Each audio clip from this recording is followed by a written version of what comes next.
it's your turn and please ibuhagay na mga impormasyon sa ato ang the main adventure sa atong kadayawan. Okay, ako po din nag-organize to sa pag-abli sa Kadayawan, which is linked to Subang Panagtagbo ug Subang Sinugdanan. That is the meet-up of our Muslim friends and our cultural communities no, ng mga IP. Ato siyang murag i-reenact. So it will start at Marfori Grabahan sa Bangkerohan. So ginahimo na karon dito ang punton kung asa manukad ang ato ang mga 11 cultural communities na malakay sila sa mga bangka, isa ka bangka para sa atong mga Muslim friends, and of course isa ka bangka po para sa ato ang mga IPs. And then from there they will cruise gikan sa sa Marfori Grabahan paingon sa Chongco Field. So actually before ginahimo na ni siya, and that was sa Magallanes, sorry, Magallanes na DI. It was moved sa Magallanes because of the low tide, tama? Yes. So from Magallanes, sa likod sa Grand Menseng, tama? Yes, so sa Magallanes na siya, dito sila manukan, I stand corrected. So from Magallanes going to Chongco Fields. Supposedly the main the main pick-off point would be at Marfori Grabahan, pero because ang tide man good that time is 6 o'clock in the morning, ano siya, point 2:30 something lang. So dili jud kaayo maka-cruise ang ato ang mga bangka. So gibalhin siya karon sa Magallanes diya sa likod sa Grand Menseng, and then from there malukad dito ang duha ka bangka mga to sila sa Chongco Fields. And sa Chongco Fields we have a short program at around mga 1 hour lang. And then i-present nato ang atong 11 cultural communities together with their Hiyasa Kadayawan mga participants.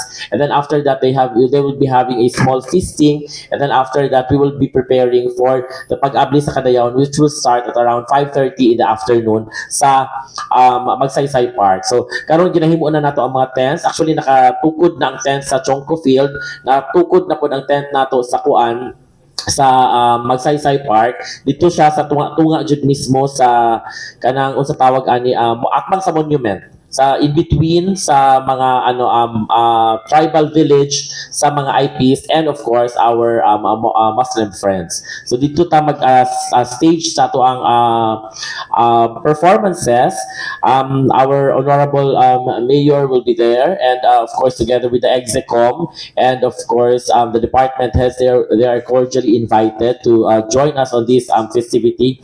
And apart from that, we will be also having performances from Madayaw and Sam and Bunal Wadab, and we will be also having live performances of Popong Landero, Maanchua, and Neil Llanes. Dito sa ato ang sila itong mga nagkanta, we will be having a murag trip down memory lane on the evolution of the Kadayawan jingles that were played since the start of our festivities. And then right after that, we will end. Then we will be preparing na for our konsyerto sa Kadayawan. So we are still preparing for the lineup of artists that will be showcasing, and that will be happening sa San Pedro Square. So that will be this coming August 15 at around maybe 6 o'clock in the evening onwards.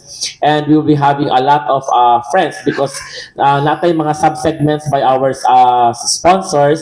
And of course, the following day, wala na tayo, di na ito makatulog ana, because alas 4 sa kadlawon magsugod ang pre-judging sa atong pamula sa Kadayawan, which will start and kick off at Rojas Avenue, corner CM Recto Street, together with the street dance competition, which will start at around 6 o'clock in the morning diha mismo sa Rojas Avenue. And then we have a shorter route this time. Gi-follow nato ang rota nato sa Pasko Fiesta. So gikan sa Rojas, mudiretso siya sa CM Recto, then mag-right turn siya sa Rizal. And then after Rizal, left turn sa Inigo Street, formerly Anda Street, and then going into San Pedro Square via San Pedro Street. And dili na siya. Duha na lang siya ka stations ang ato ang street dance competition. Why do we do that? Because we are preparing for a grand showdown dito mismo sa Coastal Road. So, kung mapansin ninyo, mo ni siya ang pinaka-open, yes, and pinaka-bongga na gipreparahan jud mismo sa ato ang panguna sa ato ang very active and dynamic City Tourism Operations Officer na si Sir Will Lenito Tormis Jr. and of course inubanan sa Execo mismo sa Kadayawan. And gi-promise namo nga kanang dili ni siya basta-basta jud, no, kay mura grabe ang pagpanukad jud. So we are of course, thanking the full force of the Public Safety and Security Office, ang atong mga puwersa sa kapulisan, land, air, water, and of course, ang ato pong kanang mga traffic enforcers, those are men and women in uniform. Grabe ang effort nila para lang jud sa pagpahigayon sa usa ka malambuon ug usa ka successful na indak this coming year. And of course, we have increased the prize. That is very noticeable. Atong grand champion will be receiving 1.5 million pesos para sa ato ang open category, and ang ato ang grand prize para sa ato ang Davao City school-based category nag-increase po siya. So ang ato ang mga contingents naghinam-hinam na jud sila kay dako kayo sa katanan ato mga prizes. And when we went around the different festivals across the Mindanao Islands and region, ato pong giimbitahan ang atong mga nangapil mismo sa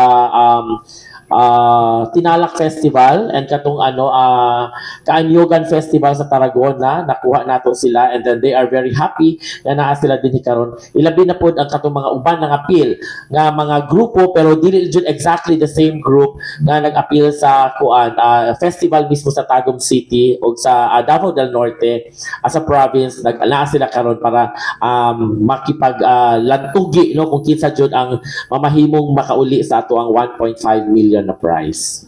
Okay, sir, pinakyaw mo na lahat ng events. Yeah. Alam mo yan, Congratulations. ginatambakan na karon ang Coastal Road sa City Engineer's Office. Kung mapansin ninyo, kaya di ba namin mga lungag-lungag dito. So para jud hapsay ang ato ang pagpahigayon sa ang City Engineer's Office, at pagtambayayong po sila.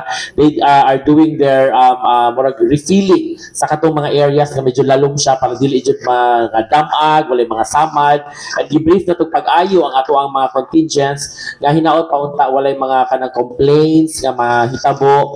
And we just finished our contingent managers briefing like days ago sa Buhangin. Na-meet nato ang atong mga contingent managers, and our City Tourism Operations Officer was there, and we had also our City Culture and Arts head na si Sir Oka Kasaysay para at least ma-inform ang tanan nga ang pagpahigayon sa ato ang indak-indak sa Kadayawan, we have to be culture sensitive as much as we want to like entertain everybody. Dapat dili jud mawala ang unsa ang kanang saysay mismo kanong naatay indak-indak sa Kadayawan o Kadayawan sa Davao per se. Kung daw kuno ang mga contingents daw karon sa indak-indak is padayon pa daw nga nagadagdag tinod ba ni? Supposedly there were like 3 who wanted to join, but unfortunately once na mag-appeal og indak-indak dili lang jud siya murag ingon nga 150 to 100,000 ang imuhang kinahanglan i-shell out para makamount ka og kuan. Because considering na ang tanan magud na mga winners sa nagkandaiyang mga festival all around Mindanao, they will come together to compete for the best dancing contingent or best street dancers during the indak-indak sa Kadayawan. So they really have to showcase nice production design, ang ilahang mga costume dapat bongga jud kay sa tanan. So they really have to more or less ang katong pagpaistorya nako sa tanan mga choreographers, at least mga 350 to 400,000 pesos ang ilang gikinahanglan para makamount og isa ka solid jud na kanang contingent na that is like capable of winning the 1.5 million. So naiuban nga wala sila na suportahan. Actually there are dancers na ready na ang mga props, pero magud kinahanglan nila og gasolina, kay kinahanglan sila i-transport. Ang uban wat dili sila maka-access sa mga dump truck sa ilang municipality, sa ilang city. So that's why ang uban medyo nakaingon sila na they will like forgo the with the competition and then maybe join next year. Sayang kay mga hawd baya kay sa katanan ng mga contingents. I've seen so many winners of Tinalak, the kanang Kaanyogan Festival, and then Kaligayaan Festival sa Davao del Norte. Nag-invite nato nga supposedly naa na sila, nag-practice na sila, but unfortunately dili igo ang kwarta nila to proceed with the competition. So tinod sa nga nag-back out. Nag-back out duha actually. Duha lang ang nag-back out. Ang Kapalong, right, nag-back out sila. And Polomolok, yes. And it's like far manggod. Supposedly, we are eyeing, karon ang nabilin sa itong open category is only 8 na lang. So, before, that's like 10, and napay isa utang nga gusto mo sulod. But ang katong, wala na sila nakapadayon, kay dili man po pwede maghulat-hulat dito sa ilaha hangtod sa katapusan, because we need to convene and discuss the finality of all the mechanics and guidelines para sa ipahigayon nga So factor food ba sir tong ato ang ongoing na all oil price hike na to. Yes, it is because di ba, more is a domino effect. It can also make the kind of commodities prices rise. So, ang ako lang jud is, and isa po kay halos tanan magud mga dancers is school-based. Tapos katong incident nga gilimit ang pagtapok sa tanan mga bata, that is also a factor nga dili kay sila hatagan og chance na mag-practice considering na dili kumbaga manghunaw jud ang mga principal kay because that is not a school activity. And considering na kinahanglan siya og kanang endorsement sa principal, dili maghatag og endorsement ang principal, so dili jud sila makagawas. They cannot compete as a school-based na kanang dancers para sa isa ka open category nga Sa open. Pero sa Davao, so wala tayong problema sa itong school-based din eh. Actually, ang amod we were really expecting na City High, Davao City National High School will join.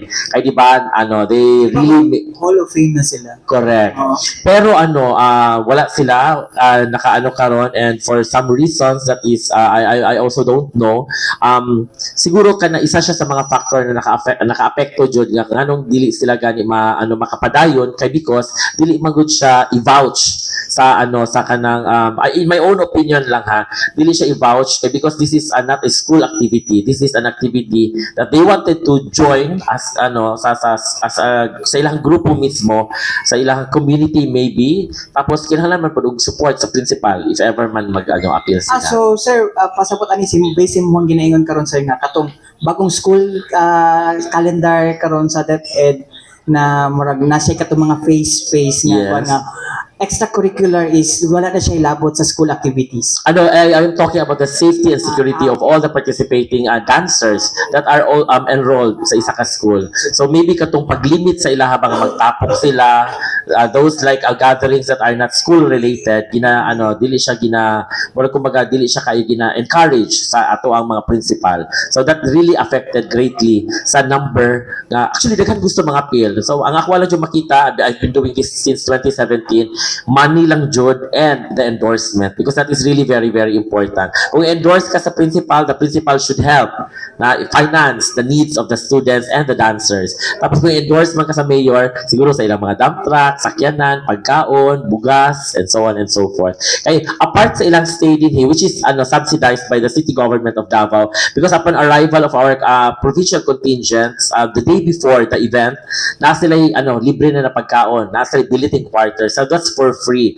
Ang i-subsidize na lang dun sa ilahang municipality or sa principal is katong pag-practice nila sa pag-mount nila sa ilahang contest fees. So that would take maybe a month. So ang kanang pagkaon sa mga bata, dili mo pwede sige practice so gutom sila, manguli sila sa ilang balay, dito na sila mga so kinahanglan jud makatabang jud mismo og dako ang mayor or ang ilahang governor, ang ilahang principal para ma-subsidize ang basic needs sa mga bata before sila makasulod sa Davao. Okay. That's covered by 120 by 72 na tent. Ako kayo ng tent. And then, normally, pag nata sa San Pedro Square, ang ato ang VIP area is only katong mega tent. So, katong mega tent, gipandong to siya sa atong main stage and we have placed 260 by 60 nga tent para sa atong viewers. That's side by side. And katong sa tunga, gihawa na mo siya. Dito mag-adto ang mga judges. So, in case kung mag-ulan man, pwede sila magpadaplin ang mga judges. So, we have a contingency plan for that. And then the media will be situated sa pinaka-front jud mismo. Yes. Pero we have also murag ka ng place, murag ka ng spare chairs sa atubangan sa ato ang tented area. Na kung kita simba ko lang, mo lang dyan na mo, Father, I need your help. Yes. Lagi kay mao dyan na magtambayayong lang dito sa pag-ampo kay we have the perfect venue. We have very wonderful contingent performances. Ang ato lang dyan is dili ta usahay mo dili na to, hindi natin hawak ang beat all the time. So sige biyag ulan baya karon di ba? So unta lang jud magtambayayong unta ka nang higayon na dili mo ulan at pahumanon lang bahalag after na sa event pahumanon lang jud ang event para at least gani. And then also, we have coordinated sa tanan mga barangay captains na kay di ba that place walay nagabiyahe. So, amo po siyang i-coordinate sa mga barangay captains nga katong kung kinsa man tong mga rota ng mga jeep, let's say sa Royal Valley, nga kung pwede pabiyahion nato pagkagabi ang mga jeep para at least na masakyan ang ato ang mga kanang viewers and spectators nga walay mga personal cars para at least di ba inig-uli nila dili pud kayo lisod. Kay di ba sa coastal road wala jud nagabiyahe din ha. And tuyunon siya musulod ka pa. So at least para man maiban-ibanan ang effort sa ato ang mga nananaw kay syempre nag-support pud sila sa ato ang pasundayag. So among gi-contact ko og kanang mga murag kung baga toda sa mga jeep nga kung pwede magbiyahe sila ng mga higayuna. About sa mga buses din nato sir, wala tay pa carpool din ha. That one is of course a final decision na siya sa execo. Ang ako lang is kanang gi-contact lang jud nako ang mga toda sa mga jeep para at least di ba kanang dili ma-problema ang ato ang mga but it's the same as thing kung if ever magtanaw ka concert sa Crocodile Park wala po dito nagabiyahe pero at least kani magud siya this is a city initiated event so at least we also are concerned with the comfort of our viewers. Sir, in short, rain or shine, magpadayon ta. Yes, and of course, na-brief na po nato ang mga dancers na kung if ever man mag-ulan, kaya wala naman dyan lain kapasilungan, mo naman dyan na siya. So that's the more or less negative side. But still, di ba, we will accept the blessing that maybe will be happening on that particular day. So they will dance wet. Sir, atong mga float, nato ipa-standby after the parade. Ang ato ang float, syempre, right after Rojas Avenue, tapos makitaan po nato sila sa San Pedro Square, that is the second station. Ato silang ipadiretso sa DGT. My team has already talked with the men and women of DGT, Davao Global Township, na nasa specific area na kung katong wala nakaapas sa biyahe o motorcade sa ato ang pagparade sa ato ang mga floats, they will be displayed on certain streets dito mismo sa sulod sa DGT para at least ma-view nila. We have done that one last year and we'll be doing that again and we are so happy na accommodate sa DGT para at least kanang pwede sila magpa-picture, di ba? And makita jud nila. And nagpasalamat po ko karon nga gaghan kay durian. And the last times Ginoo ko, puro sayote ang unod sa mga floats. Yan. Kan daghan durian, barato kay sa katanan, and daghan kaayog mga rambutan, unta managhan pa ang harvest. Labi na jud kanang adlaw mismo. Kay pahigayon nato ang atong competition. Kay syempre di ba, bountiful harvest nga makita nito puro gulay lang. So mas gwapo ng at least happy ta karon, no? Yes, and thanks God. Sir, so pasabot natay tent sa San Pedro, napod na diha, sir, og napod sa Coastal Wala, Road. open siya. Ang ato ang tent sa San Pedro Square sa Rojas is only the 20 by 20 kung itong iasa i-house ang mga judges and the host, and then they will be dancing there sa street. So that's 6 o'clock in the morning. And pagka 6 o'clock sa gabi, ang atong tent is katong main performance area, kaya ang ato ang gina-worry is masig mga slides sila ba. And then after that, duha ka 60 by 60 mismo sa ato ang audience area, and plus katong tent mismo nga para sa atong mga judges, itanggal siya pero in case man mag-ulan na siya dito gihapon.